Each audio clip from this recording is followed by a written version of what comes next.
Hyundai ने अपनी venue की फेसलिफ्ट को लॉन्च कर दिया है। रिसेंटली वो लॉन्च हो चुका है। लॉन्च होने के बाद हम सबको यही पता ही है कि Hyundai वेन्यू के अंदर Hyundai ने काफ़ी सारे ऐसे अपडेट्स दिए हैं जो कि सेगमेंट के अकॉर्डिंग बहुत अच्छा पैकेज प्रोवाइड करते हैं। फिर चाहे आप बात कर लो ओवरऑल फीचर्स की, या फिर बात करो ऐसे कुछ चीज़ें, या फिर फीचर्स के बारे में, या फिर प्राइसिंग के बारे में, या बात कर लो ओवरऑल पैकेजेस के बारे में, तो वो बहुत अच्छे नज़र आ रहे हैं। इनफैक्ट कई लोगों को ऐसा लगता है कि ये गाड़ी सेगमेंट में सबसे ज़्यादा वैल्यू फॉर मनी है, और कई लोगों को लगता है कि थोड़ी सी ओवर प्राइस लगती है अगर कुछ वेरिएंट की बात की जाए। तो इस वीडियो में हम इसकी कंपैरिजन करने वाले हैं इस सेगमेंट के बड़े हाथी के साथ में। मतलब मैं नेक्सॉन को हाथी बोल रहा हूँ क्योंकि नेक्सॉन की सेल्स अभी इस सेगमेंट में सबसे ऊपर रही है काफ़ी महीनों से। मतलब कि जब से नेक्सॉन का फेसलिफ्ट लॉन्च किया है टाटा ने, तब से इस गाड़ी की सेल्स फर्स्ट पे ही रही है in terms of compact SUV segment की सेल्स। तो जब भी आप हर महीने अगर कॉम्पैक्ट एसयूवी की सेल्स को देखोगे, आप पाओगे कि नेक्सॉन वहाँ पे भैया फर्स्ट नंबर पे खड़ी है। तो ये ऐसा नेक्सॉन के साथ में काफ़ी महीनों से हो रहा है।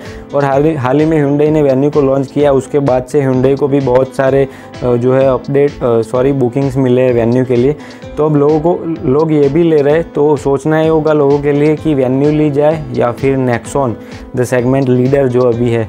तो इस वीडियो में हम आपको डिटेल में कंपैरिजन करके बताने वाले हैं कि भैया आपके लिए कौन सी गाड़ी आपको क्यों लेनी चाहिए, वो आपको इस वीडियो के बाद पता चल जाएगा। सबसे पहले डायमेंशंस के बारे में बात करते हैं और कंपेयर करते हैं।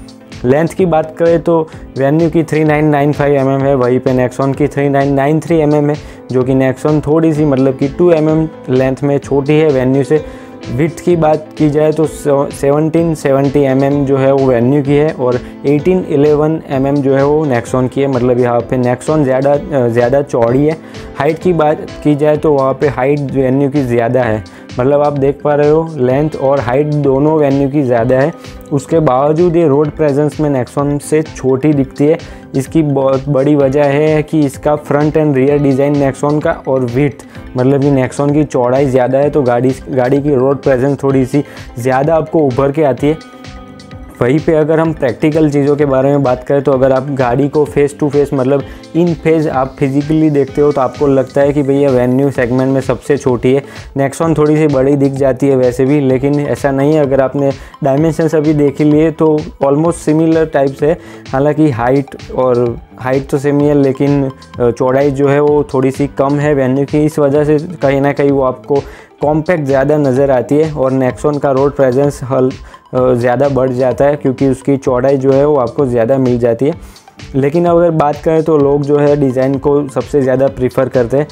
तो डिज़ाइन के अकॉर्डिंग तो दोनों ही गाड़ियाँ अच्छी दिखने में तो है। आपको कौन सी ज़्यादा पसंद है वो आप कमेंट में ज़रूर बताना। अब डायमेंशंस से आगे बढ़ते हैं और चीज़ों की बात करते हैं। व्हील बेस की बात की जाए तो वो वेन्यू का ज़्यादा है, 2 mm सिर्फ ज़्यादा है। मतलब कि फर्स्ट व्हील के सेंटर से लेकर सेकंड रियर वाले व्हील के सेंटर तक व्हील बेस को नापा जा सकता है। वहीं पे जो डिस्टेंस होता है वो व्हील बेस कहा जाता है, तो वो वेन्यू का ज़्यादा है। ग्राउंड क्लियरेंस नेक्सॉन की ज़्यादा है, लेकिन 195 mm या फिर 200 mm जो होती है वो एक एसयूवी के लिए इंडियन रोड्स या फिर इंडियन कंडीशंस के हिसाब से एक परफेक्ट या फिर डिसेंट मानी जाती है 200 mm की ग्राउंड क्लियरेंस को। बूट स्पेस की बात करें तो दोनों ही गाड़ियों में आपको सेम ही मिल जाती है। हाँ, हो सकता है शायद 1-2 लीटर का अंतर हो दोनों ही गाड़ियों में, वो शायद एरर हो सकते हैं इंटरनेट की, या फिर आप चेक कर सकते हैं मैनुअली। लेकिन यहाँ पे बात करें व्हील बेस की तो व्हील बेस दोनों ही गाड़ियों में ऑलमोस्ट सिमिलर है। उस वजह से अंदर वाली स्पेस तो होगी वो तो सिमिलर होगी, और वो उसमें डिफरेंस ऐसे आएगा कि Hyundai और टाटा दोनों ही अपने हिसाब से अलग अलग सीट अरेंजमेंट करेंगे, और उस हिसाब से फर्स्ट और सेकंड रो की जो स्पेसिंग होगी उसमें थोड़ा सा अंतर आने वाला है। वो तो हमें भी पता ही है कि कौन सी गाड़ी में कितनी स्पेस ज़्यादा मिल जाती है। इन प्रैक्टिकल बात करें तो लोगों को नेक्सॉन के अंदर स्पेस ज़्यादा देखने को मिलती है। फिर चाहे बात करें फर्स्ट रो की या फिर सेकंड रो की, दोनों में ही आपको नेक्सॉन थोड़ी सी ज़्यादा स्पेशियस लगती है as compare to the Venue. लोग बोलते हैं कि ऐसे ही थोड़ी सी छोटी है, और उसमें भी व्हील बेस तो खैर वो लोग देखते ही नहीं है, कोई लोग नहीं देखते, लेकिन सिर्फ स्पेस की चेकिंग की जाती है। और लोग मतलब हम जो बोल रहे हैं वो लोगों के यूज़र रिव्यूज़ के अकॉर्डिंग ही बोल रहे हैं। तो ये सब था जनरल कंपैरिजन के बारे में। अब बात करते हैं इंजन ऑप्शंस के बारे में। सबसे पहले टर्बो पेट्रोल के इंजन हैं उनको कंपेयर करते हैं, तो Hyundai के पास में वेन्यू में जो है वो 1 लीटर वाला टर्बो पेट्रोल है, वहीं पे टाटा के पास में 1.2 लीटर वाला टर्बो पेट्रोल है। पावर की बात करें तो दोनों में ऑलमोस्ट सेम ही पावर जनरेट हो पाती है, पॉइंट का डिफरेंस हो सकता है। टॉर्क की बात करें तो वो वेन्यू थोड़ी सी ज़्यादा दे देती है टॉर्क, तो यहाँ पे 1.0 लीटर टर्बो और 1.2 लीटर टर्बो का जो है वो कंपैरिजन हो जाता है यहाँ पे, और आप देख पा रहे हो दोनों के ही फिगर्स ऑन पेपर। माइलेज की बात की जाए तो दोनों ही गाड़ियों में टर्बो इंजन के साथ में मैनुअल और साथ में ऑटोमेटिक का भी ऑप्शन मिल जाता है। अगर वेन्यू के माइलेज की बात की जाए तो वो मैनुअल में 17.8 और ऑटोमेटिक में 18.15, वहीं पे नेक्सॉन की बात करें तो 17 और 16 रिस्पेक्टिवली वो देता है मैनुअल और ऑटोमेटिक ट्रांसमिशन में। तो यहाँ पे आप वो देख सकते हैं कि अगर आपको टर्बो पेट्रोल इंजन चाहिए या फिर कोई और इंजन चाहिए, अदरवाइज़ टर्बो पेट्रोल इंजन आप लेने चाहते हो या फिर आपको लेने की वो डिसाइड कर रहे हो, तो दोनों ही गाड़ियों में पावर और टॉर्क की तो कोई भी कमी नहीं है अगर हम बात करें टर्बो पेट्रोल इंजन की, क्योंकि दोनों ही गाड़ियों में ऑलमोस्ट पावर और टॉर्क सेम ही जनरेट हो पाता है। अब आगे चल के और इंजन ऑप्शंस के बारे में बात करते हैं, तो वो है दूसरा है डीजल, जो कि दोनों ही गाड़ियों के अंदर 1.5 लीटर डीजल मिलता है, टाटा Hyundai दोनों देते हैं। पावर की बात करें तो वहाँ पे Tata clearly stands out. Torque की बात करें तो वहाँ पे भी टाटा नेक्सॉन का ज़्यादा टॉर्क आपको मिल जाता है। माइलेज की बात की जाए तो यहाँ पे सिर्फ मैनुअल आपको वेन्यू के साथ में मिलता है। अभी जो हमने कंपैरिजन के लिए लिया है उसकी बात कर रहे हैं। 23.4 माइलेज क्लेम करती है Hyundai। वैसे भी माइलेज के अंदर गाड़ियाँ काफ़ी सारे माइलेज अच्छी ही क्लेम करती है, फिर चाहे आप बात कर लो डीजल इंजन की मैनुअल के साथ में या फिर ऑटोमेटिक के साथ में। नेक्सॉन की बात की जाए तो वो 21 का माइलेज क्लेम करती है मैनुअल के साथ में और 22 का माइलेज क्लेम करती है ऑटोमेटिक ट्रांसमिशन के साथ में। तो यहाँ पे भी आप डिफरेंस देख पा रहे हो, बहुत ज़्यादा डिफरेंस माइलेज में नहीं है, लेकिन पावर और टॉर्क में हल्का फुल्का डिफरेंस आपको ज़रूर मिल जाता है। तो अगर आप डीजल लेने की सोच रहे हो तो यहाँ से आप चूज़ कर सकते हो कि आपको कौन सा इंजन चाहिए, और आप इन प्रैक्टिकल मतलब फिजिकली टेस्ट ड्राइव लेके भी चेक कर सकते हो कि आपको कौन सा चलाने में ज़्यादा मज़ा आ रहा है या फिर कौन सा आपको रिफाइन वगैरह लगता है। क्योंकि बात करें रिफाइनमेंट लेवल की तो वहाँ पे आपको टाटा थोड़ी सी कम नज़र आएगी, मतलब कि थोड़ी सी छोटी नज़र आएगी, क्योंकि वहाँ पे Hyundai clearly stands out in terms of refinement of the engine. Turning radius की बात करें, मतलब कि कितने रेडियस के अंदर गाड़ी को फुल्ली यू टर्न करके मोड़ा जा सकता है, तो दोनों ही गाड़ियों का टर्निंग रेडियस 5.1 मीटर है। मतलब ये दोनों सब 4 मीटर है, तो इतना इन लोगों के लिए होता है। 5 मीटर की turning radius is very good.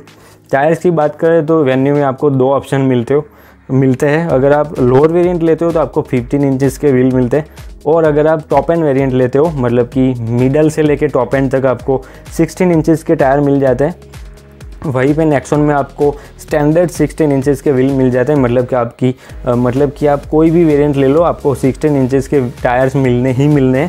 Fuel tank की बात करें तो नेक्सॉन की सिर्फ 1 लीटर छोटी है as compare to the Venue. मतलब यहाँ पे फ्यूल टैंक भी भैया ऑलमोस्ट सेम ही है दोनों गाड़ियों की। उसके बावजूद अगर आप फेस टू फेस मतलब फिजिकली देखते हो तो आपको बहुत अंतर नज़र आएगा कि भैया नेक्सॉन थोड़ी सी ज़्यादा बड़ी दिखती है। अब इसका जो रीज़न है वो हो सकता है कि स्टील बॉडी या फिर जो भी डिज़ाइन के मामले में इन लोगों ने कट्स एंड क्रीसेस यूज़ किए हैं टाटा वालों ने, वो भी हो सकता है। साथ ही में चौड़ाई भी होगी, क्योंकि चौड़ाई की वजह से गाड़ी थोड़ी सी ज़्यादा फैली हुई दिखती है, इस वजह से नेक्सॉन कहीं ना कहीं ज़्यादा बड़ी दिखती है। स्टैंडर्ड सेफ्टी फीचर्स दोनों ही गाड़ियों में ABS, EBD, 2 airbags, load seat belt reminder with the load limiter और child seat, isofix child seat mount जैसे फीचर आपको दोनों गाड़ियों में दोनों गाड़ियों में मिल जाएंगे। अब ऐसे फीचर्स की बात करते हैं जो नेक्सॉन में आपको नहीं मिलते लेकिन वेन्यू में आपको मिल जाते हैं। तो सबसे पहले remote engine start stop, paddle shifters, ambient lighting आपको मिल जाती है, rear 2 step reclining seat, electric power seat, 6 airbags. अब ऐसे फीचर्स के बारे में बात करते हैं जो आपको वेन्यू में नहीं मिल पाते लेकिन नेक्सॉन में मिल जाते हैं। तो ऐसे फीचर्स के बारे में अब बात करने वाले। तो सबसे पहले टायर पंक्चर रिपेयर किट जो आपको नेक्सॉन में मिलेगी, वेन्यू में नहीं मिलेगी। Smart band, ESC, VSC, rain sensing wiper, umbrella holder, ventilated seats, wireless Android Auto, Apple CarPlay, साथ ही में रिमोट से कंट्रोल होने वाली लाइट्स वगैरह आपको वेन्यू में नहीं मिल पाती। साथ ही में ग्लोबल एनकैप में 5 स्टार लेके आई है नेक्सॉन, जो कि अभी तक वेन्यू की कोई भी टेस्टिंग ग्लोबल एनकैप के अंदर नहीं हुई है। तो आप हमें कमेंट में बता सकते हैं कि सेफ्टी वेन्यू की कैसी है। हम कोई भी जजमेंट इस पे ऊपर नहीं करने वाले। अभी आप अपनी स्क्रीन पे दोनों ही गाड़ियों के प्राइजेस के बारे में देख पा रहे होगे।